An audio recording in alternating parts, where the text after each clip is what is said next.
Liberty, we gotta free to our liberty. We got to move to our liberty. We gotta come out song.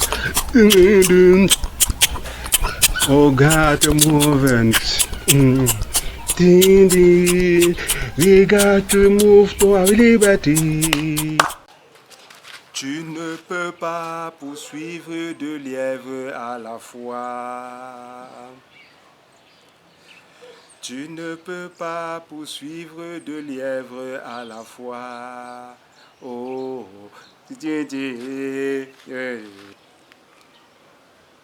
mais Hector là est partout, hein? Hector en train de jouer au ballon. Hector en train de courir dans la cour là-bas. Hector en train de ramasser les bouteilles partout au quartier pour fabriquer les jouets. Hector qui travaille avec les bambous du voisin. Hector qui met sa main partout. Hector qui est en train de regarder comment on prépare dans la marmite. En même temps, il est en train de travailler avec son livre de mathématiques. Hector qui fait ceci. Mais cet Hector-là est hyper actif, hein? Oh là là. Il faut dire à ton Hector-là, hein, il dérange beaucoup. Il est partout. Rassurez-vous, Hector n'est pas partout. Hector est encore moins fou. Simplement, Hector ou toute autre personne qui dispose ou manifeste ce genre d'attitude est doué d'une certaine faculté multiple. Du moins, il met en valeur, il met en exergue sa multicompétence pour pouvoir exister. Bonjour, je suis John Bapou. La thématique d'aujourd'hui s'intitule Multicompétence, Sabitu ou folie savante.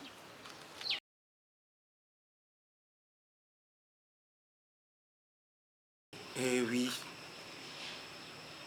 nous avons l'habitude communément d'appeler ce genre d'enfants ou ce genre de personnes qui touchent à tout ou qui fait presque tout au même moment des sabitou. Il suffit juste que vous répondiez à toutes les questions avec une certaine vitesse, on vous taxe de sabitou. Il suffit juste que vous soyez interactif, vous soyez prompt à l'action. Il suffit que vous réfléchissiez à la vitesse de la lumière, on vous taxe de sabitou. Que vous répondiez à quasiment toutes les questions, on vous taxe de sabitou. Quand on vous retrouve dans plusieurs métiers à la fois, on vous taxe de sabitou. Sabitou, ici chez nous en Afrique, c'est quelqu'un qui connaît tout. Étonnant, du moment qu'on sait que seul le Créateur suprême connaît tout. Mais d'où vient-il qu'il y a une certaine aversion, une certaine appréhension, je dirais négative même à la limite, sur ces personnes douées d'une certaine faculté ou qui utilisent leur faculté pour faire plusieurs choses?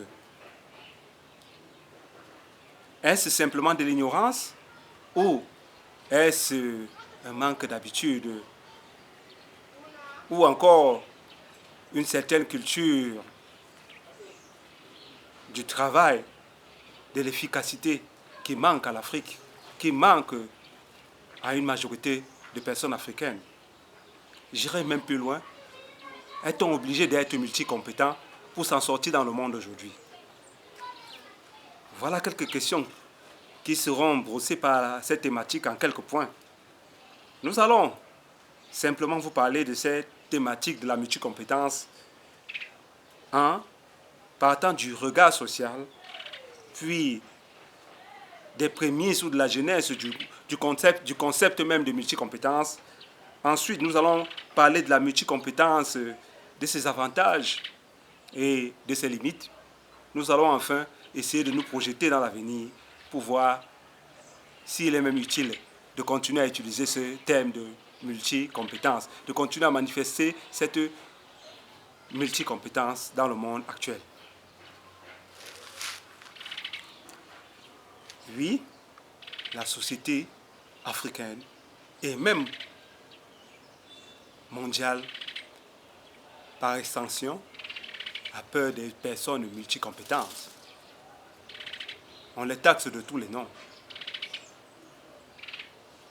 Ailleurs, on parle de touche à tout. Ici, chez nous, on parle de sabitou. Dans certains continents,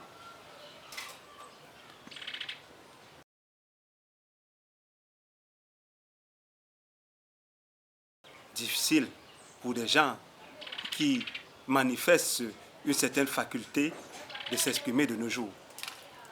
Pourtant, par le passé, nos exégètes, nos savants africains et même mondiaux, Cheikh Anta Diop faisait au moins 7 disciplines. Théophile Obenga, qui est même encore là, a appris au moins 5 disciplines qu'il maîtrise à la perfection. Par exagération, je dirais à la perfection, mais au moins il maîtrise ces disciplines. Le Red Miré, Kovi Gomez, maîtrise au moins 4 disciplines. J'en passe.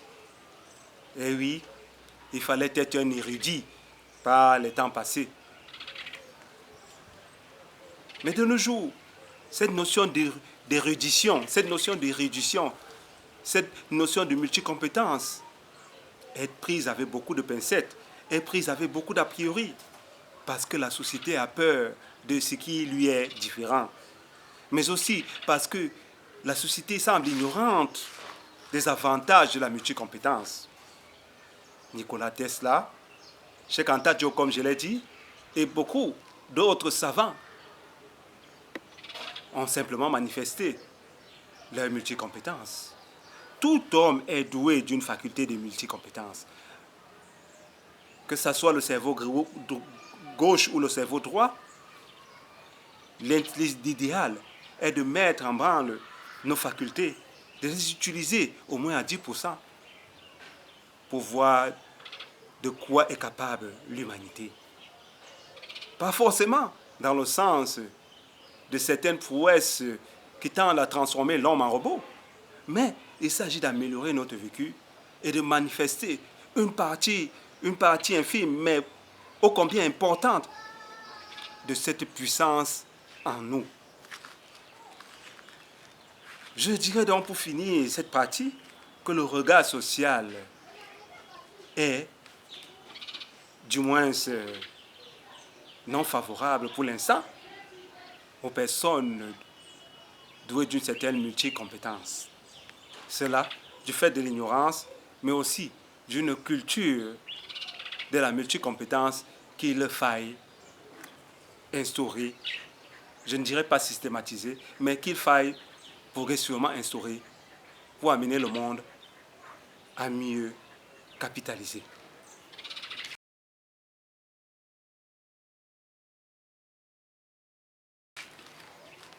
Ensuite, il faut revenir même déjà à la genèse même, aux prémices même de la notion de multicompétence. Viviane Koch, dans ses recherches, situe ses prémices par rapport à la psycholinguistique, à la linguistique et à la psychologie. Et elle présente cela comme une certaine dualité dont l'usage de double language est maximisé, est capitalisé. Viviane Koch, dans ses recherches, présente cela comme un système de double langage, capitalisé, mutualisé, en un tout par une personne, et insiste plus sur l'aspect psycholinguistique, sur les aspects linguistiques et sémiologiques de la notion de multicompétence. Ces recherches, depuis les années 90, en témoignent davantage. Et Lasnik, en 1993, qui renvoie cela à une sorte de grammar in all aspects of linguistic knowledge, such as vocabulary and. Par la suite, nous avons Noam Chomsky et phonologie. Par la suite, Noam Chomsky ira même jusqu'à parler d'une sorte de totality of language knowledge. Pour résumer donc, théoriciens, la notion de multicompétence part de la linguistique et d'une dualité des langages. Elle s'étendra ensuite et deviendra même une perception d'une certaine totalité, mais reste à leur niveau, elle restait limitée au langage articulé. Au langage articulé, au langage verbal. Pourtant, il existe des multitudes de langages. Sortant de cette genèse théorique, il y a aussi une autre perception de ce que c'est que la multicompétence. Et oui, avec les neurosciences, là on s'est rendu compte que l'humanité, le commun des mortels, la majorité des hommes, du moins les hommes dits normaux, utilisent entre 3 et 5% de leur potentiel. Et que s'ils arrivaient à utiliser 10% de leur potentiel, l'humanité serait transformée sur tous les plans. Des découvertes seront faites à n'en plus finir.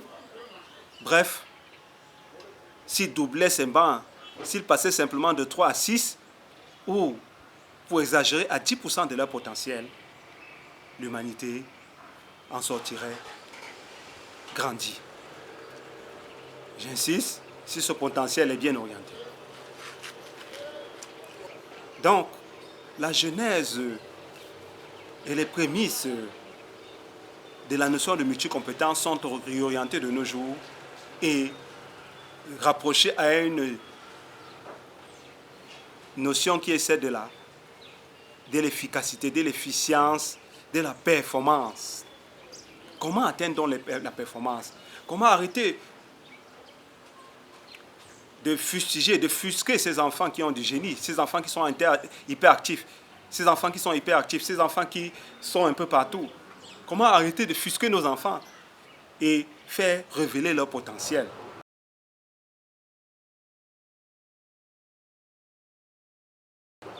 Il s'agit déjà, dès même le plus bas âge, de détecter ce potentiel par la manière dont ils jouent, par les jeux qu'on les achète, par les accessoires qu'ils touchent, par la manière même dont ils s'expriment, par la manière dont ils se comportent, par leur attitude. S'ils sont parfois isolés, s'ils sont parfois seuls, s'ils sont parfois trop occupés à travailler avec la main, s'ils sont parfois trop occupés à dessiner, s'ils sont parfois trop occupés à lire, trop occupés à voir la télévision, tous ces petits signes nous permettraient de détecter comment l'enfant travaille. Si en même temps qu'ils voient la décision, ils sont en train de dessiner, en même temps qu'ils voient la télévision, un instant, ils se retrouvent à jouer, un instant, ils se retrouvent à lire, un instant, ils se retrouvent à jouer au maître ou à la maîtresse, en même temps qu'ils sont en train de faire autre chose. Sachez que votre enfant est déjà en train de manifester une certaine multicompétence. Tout le monde est doué d'une faculté de multicompétence. Tout le monde peut être multicompétent, mais tout le monde ne manifeste pas.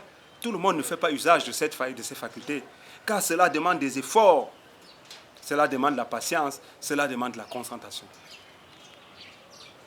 Ce qui me permet d'aborder le point 3 de cette thématique d'aujourd'hui, qui est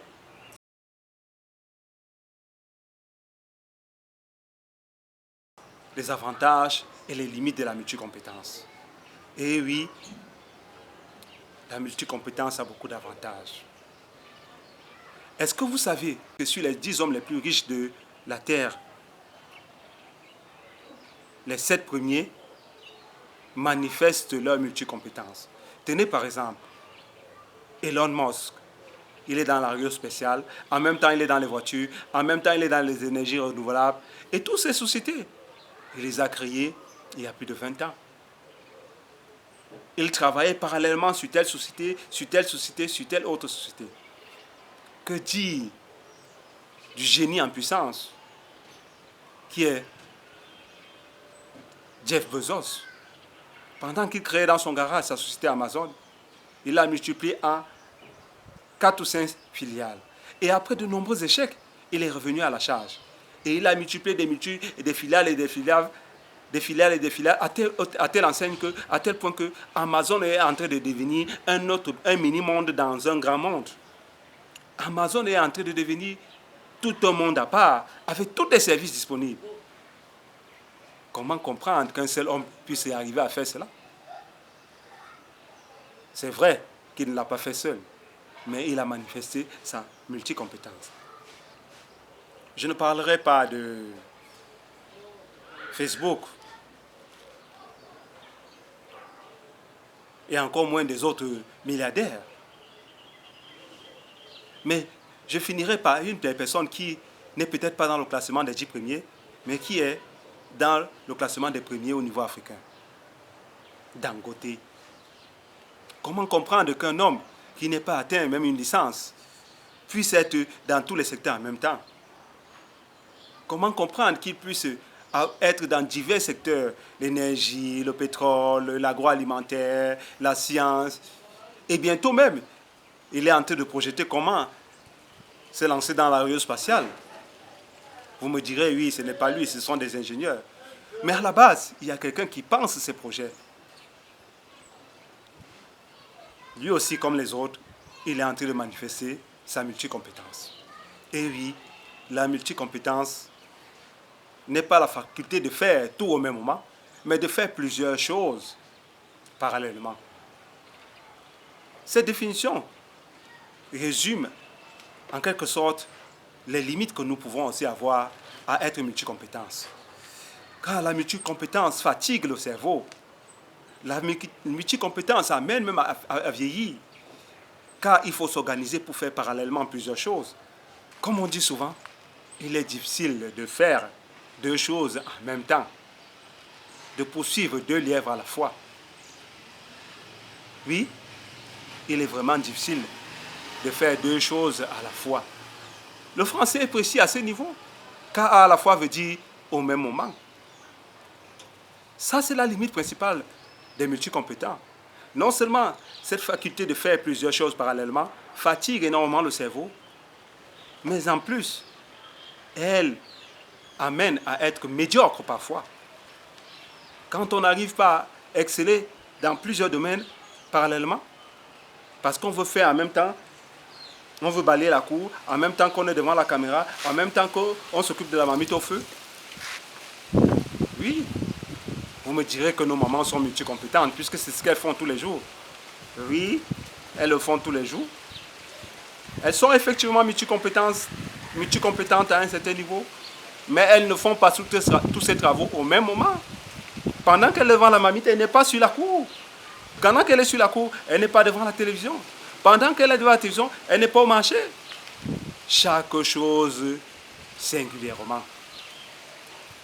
C'est le secret, mais aussi la limite de la multicompétence. Faire une seule chose et bien la faire au moment où on la fait. Mais la personne multicompétence, qu'est-ce qu'il fait? Il fait une chose, et pendant qu'il fait cette chose, parallèlement, il s'organise pour faire une deuxième chose. Et quand il finit cette chose, il passe à la deuxième chose, ainsi de suite. Il finit cette tâche, il passe à la deuxième, il finit la deuxième tâche, il passe à la troisième. Mais toutes ces tâches sont organisées dans le même moment temporel. Je prendrai un exemple pour vous l'expliquer de manière simple.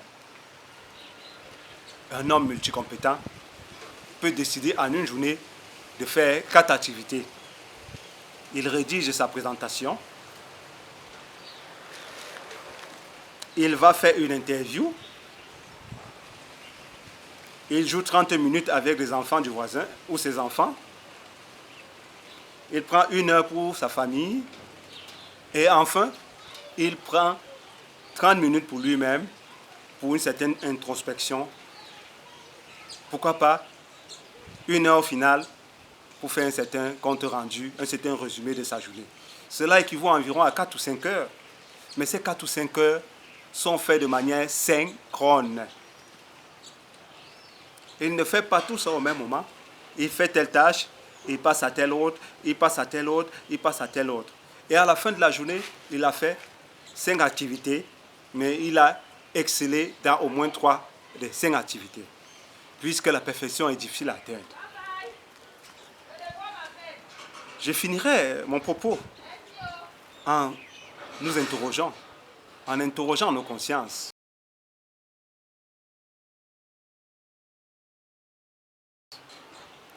Où va-t-on? Où va le monde d'aujourd'hui?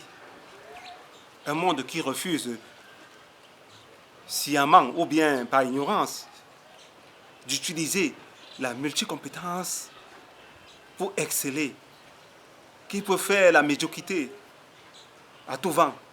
Un monde qui refuse de se mettre au cible simplement parce qu'on appréhende la différence. On appréhende les hommes différents. On appréhende ce qui est différent.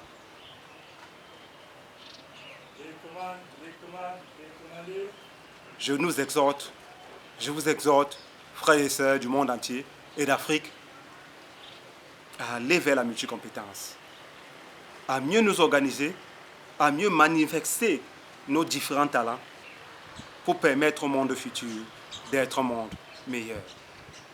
Mais activez la cloche de notification et mettez un pouce. Nous sommes ensemble.